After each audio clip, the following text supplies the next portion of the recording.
Black-eyed kids and the Unseelie court. Do they walk through the same doorway? Have you had a knock on the door late at night, only to find children standing there?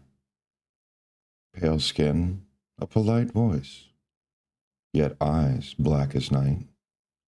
They want to come inside.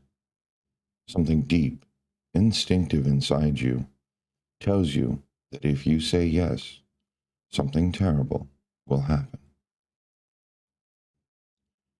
Miriam was walking through the detritus of her life. Ever since Harry disappeared, things were not the same.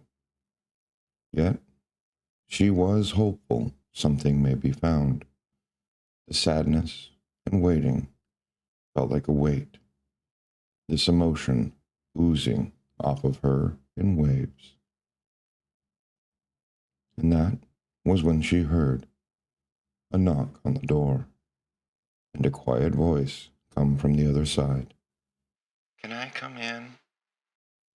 Miriam walked to the door and looked through the peephole. The sight frightened her. A child dressed all in black, the head tilted up. There were two all-black orbs where its eyes should be, all set in a pale face. I just need to use the bathroom. Can I just come in? The voice sounding even more pathetic. Miriam forced the words out. No, I don't think I should let you in. I can call the authorities and see if they can get your parents. No, that's okay. And just like that, it was over. The dread and fear mostly left Miriam. She would wonder in the days to come if that is what happened to Harry. That story, the child, the paralyzing fear, the necessary invitation, this is an urban legend, born in the 1990s on the internet. But what if their story echoes ancient myths? Today we will explore the dark and chilling parallels between the Black-Eyed Kids and one of the darkest fairy hosts in Celtic lore, the Unseelie court.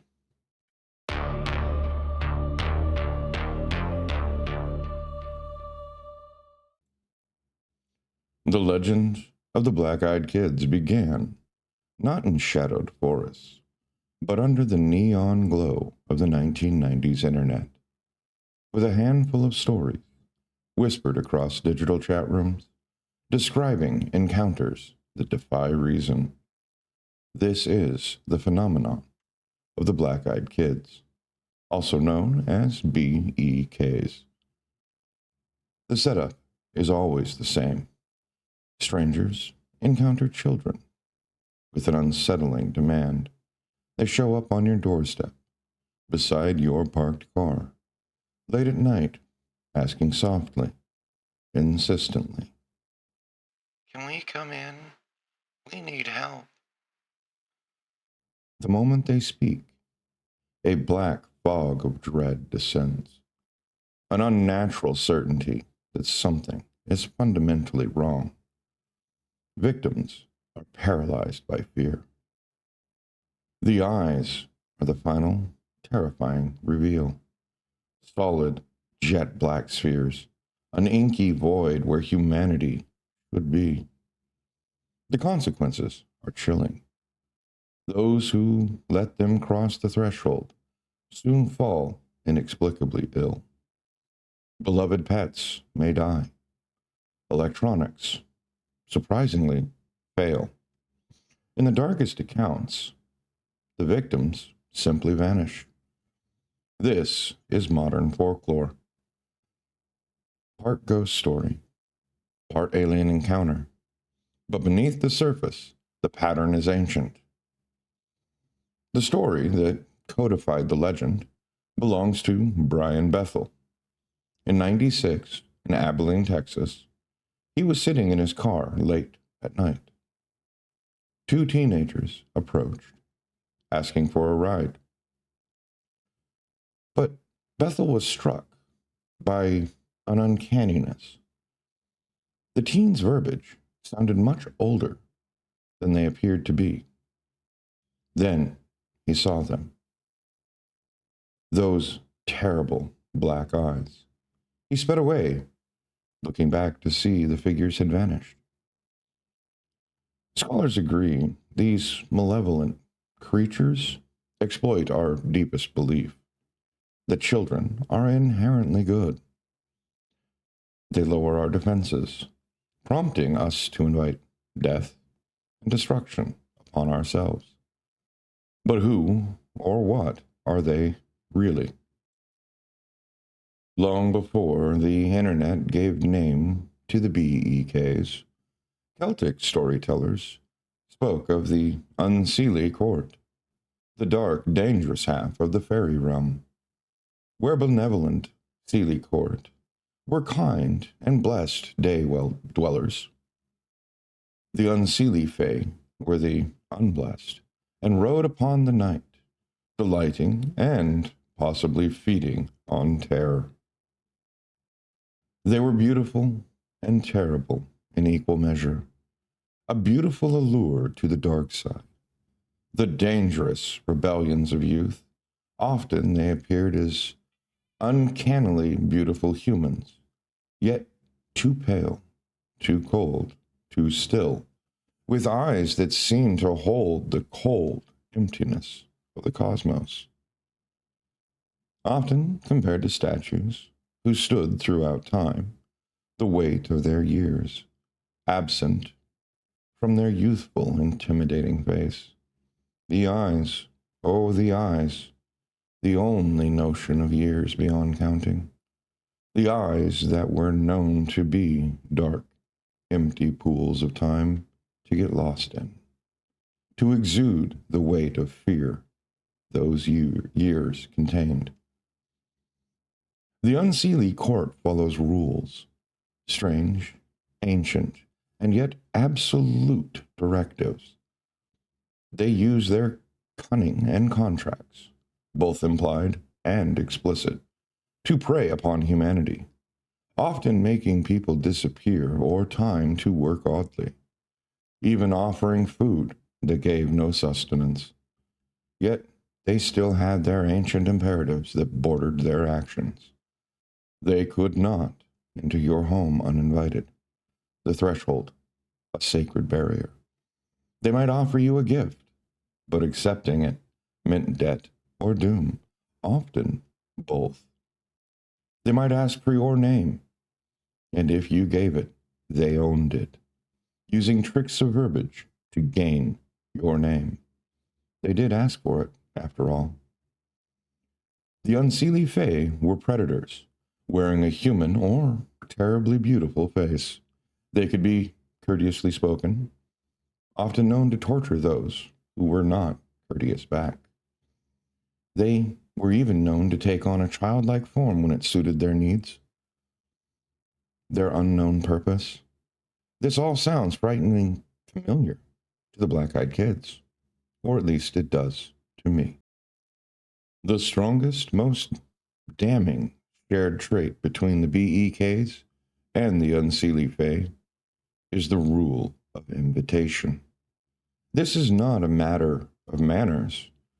It is a magic, ancient law. In nearly every black-eyed kid story, the core tension revolves around the single, unnerving request. Can we come in? There is a palpable menace behind the courtesy.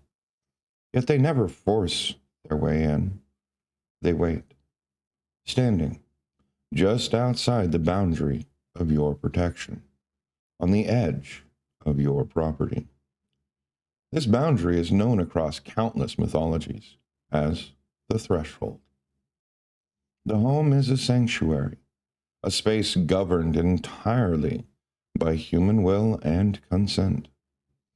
That front door, that door frame, that line where your property meets the dark road, that is a sacred, legalistic barrier. To the unhuman, otherworldly entity. The threshold is the point of no return.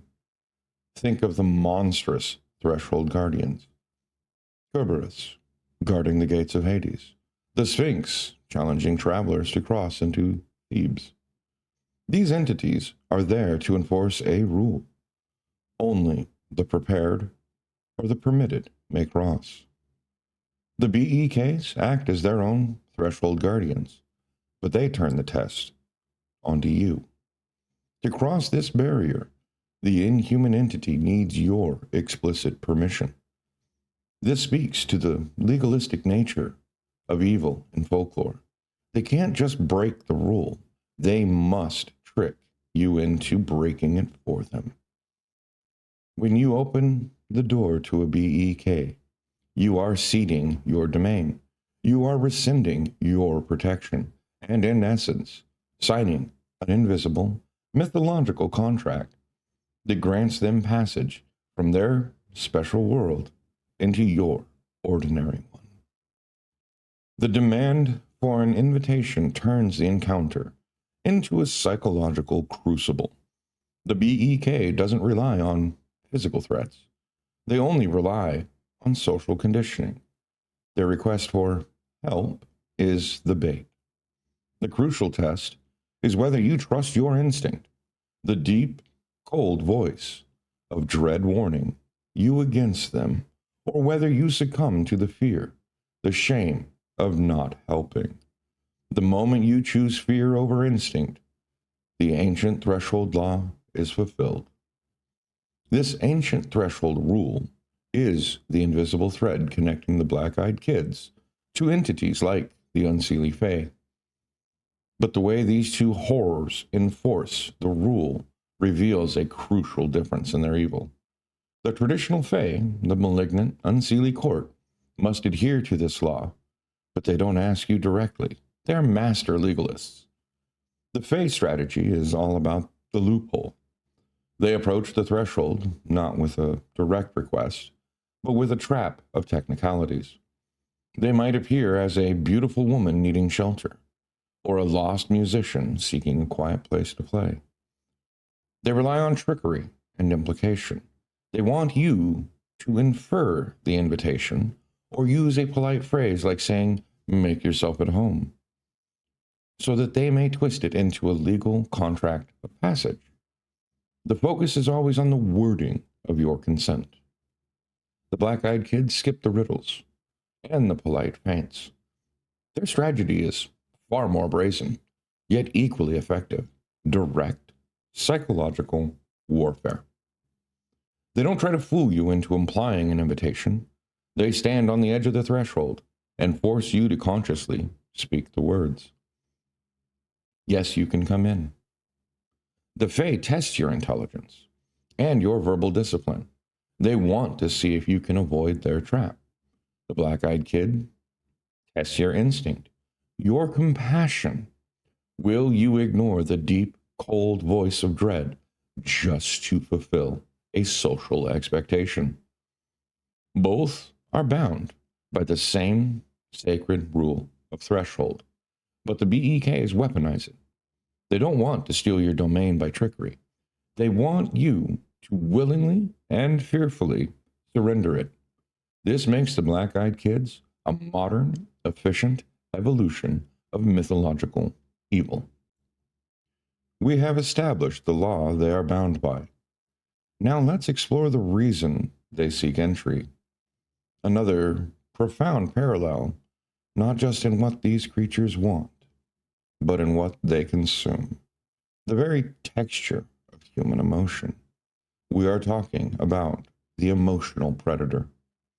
In BEK encounters, the victim's dread is the primary objective. They describe an overwhelming, uncanny fear, a chilling, almost physical sensation that the emotion is being actively drawn out. This is the true purpose of the encounter. This black fog of dread is the meal preparation. They are not sustained by physical violence. They are sustained by the raw, potent psychic energy released when a mortal soul is gripped by terror. In Celtic lore, the Unseelie court are true emotional vampires. They didn't just cause suffering, they feed on it. They craved the most intense human feelings: sorrow, passion, and above all, fear. But it's not just any fear. The specific terror elicited by a BEK or an Unseelie Fae is existential dread. It is the absolute certainty that the thing you are facing is wrong, fundamentally inhuman, and utterly inimical to life itself. It's the feeling of your reality breaking, a physical threat, like a bear or a madman, causes panic and the instinct to fight or flee. That's a quick, low quality meal. But the emotional predator seeks something more refined. The BEKs and the Fae provoke a paralysis, a state of intense consuming terror that leaves the victim unable to move, unable to speak, and completely mentally isolated. In this moment of overwhelming cognitive dissonance, when the child or the beauty causes such deep, visceral revulsion, the fear is purely and highly concentrated. The creature appears innocent or appealing, a child or a beautiful fae, but this is merely the lure. The true hunger is for your paralysis. The moment you are crippled by their specific brand of terror, they have already begun to dine upon your spirit. You are the feast, and your dread is the wine. Every aspect of these encounters, the invitation, the black eyes, the paralyzing dread, points to a single foundational principle of mythological evil: liminality. The word liminal comes from the Latin word limen, meaning threshold, not sour fruit. It is the state of being in between. Not here, not there, not inside, not outside, not day, not night. Both black-eyed kids and Unseelie court are creatures of these thresholds, places between two worlds. They seek the borders where the rules of the mortal begin to fray. The Unseelie Fae ride out at twilight, the threshold between day and night. They haunt the lonely fork in the road, the deep well, or the forest edge, all places that mark a transition. The BEKs operate using the exact same sinister geography. They appear at the doorstep, the car window, or just beyond the line of safety, always on the border, perpetually waiting to cross a line. The physical threshold is their sacred rule. This obsession with the in-between is why the concept of liminal space has such powerful currency in modern horror, epitomized by legends like the Backrooms. The Backrooms, an endless maze of empty halls, is the ultimate modern liminal hell, the architectural remainder you fall into when you no clip out of reality. The dread that these spaces engender comes from their lack of purpose and ambiguity. When a hallway becomes a destination, our brain struggles. Liminal spaces represent a suspension of the known rules. When the BEK stands on your threshold, or the Fae waits at the crossroad, they signal that you are now outside the boundaries of polite society and logical protection. This is the foundation. They must operate in the liminal space.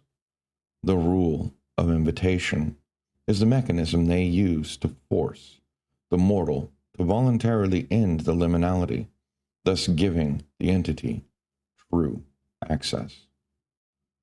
The terrifying implication is that these creatures are not bound by physical laws of our reality. They are bound by the rules of myth. When you let a BEK in, you are acknowledging their existence, stepping across the mythological threshold, and inviting the rules of the special world, the Unseelie world, to govern your own. We have tracked the signature of the black-eyed kid to the Unseelie court. We have found the ancient rules and the shared mythological DNA. But what if this is not merely a modern version of the Fae, but something far more terrifyingly human? We are pushing the boundaries in our hyper-connected modern era, creating new monsters with our minds. We may be breathing new life into these ancient creatures with the power of collective belief, a concept known in esoteric traditions as the tulpa. A tulpa is an entity brought into existence purely through the collective, sustained will and belief of a group of people. It is a shared thought form given manifestation. Be it a god or a monster, it is created by consensus. Every time a BEK story is told, shared, and believed, every time a person feels that genuine, icy dread, we are collectively focusing our most potent energies, fear and belief. The internet has become the most effective tulpa generating engine in history. Perhaps the Unseelie Fae of old were the original tulpas of the Bronze Age, birthed by the collective mortal terror of nature, darkness, and the strange beings that existed beyond that campfire light. Our ancestors constantly told tales of things that looked human, but were not, creating a powerful, malevolent entity to contain their anxieties. The Unseelie court was a cultural fear repository. And here we are, centuries later. The collective will has simply rebirthed the monster in a form that bypasses our modern defenses. The BEKs no longer need the crossroads of a medieval forest. They can use the crossroads of a doorstep or the car window. The black-eyed kids are the Unseelie court for the digital age. They are the same entity, reskinned, revitalized, constantly recharged by the collective dread of millions of people, sharing stories in the dark corners of the internet. They are the ultimate modern myth, an extension of our own deepest shared fears, birthed and sustained by us. The rules of the old myths are still walking, powered by collective unconsciousness of the modern world. All the information we've tracked, the black-eyed kids, the Unseelie court, the modern hell of the Backrooms, and the terrifying truth of the tulpa, are not separate ideas. They are quite possibly a connected whole. These myths, legends, whether new or old, are all simply different names for the same phenomenon. The things that go bump in the night. They are the manifestations of fear that step out from the primordial darkness, powered by human belief and dread. So whether they originate in the shadowy Celtic hills of ancient mythology, or the dimly lit suburban streets of modern legend, the lesson is the same. The monster that seeks to consume your fear is the one you helped create. When something strange is knocking, and it looks almost human, but fills you with a soul-deep dread, don't open the door. Trust the ancient primal warning. Trust the mythological law of the threshold that says your home is sacred. The most terrifying thing about the black-eyed kids might be that we are the ones who put them there, and the only rule that keeps them out is the one we enforce. This has been Mark for the Neon Room. Did you ever Thanks for wonder, watching. think and ponder, what more is there? Is there more to fear? Can the dark illuminate? Can the light blind? What can we find?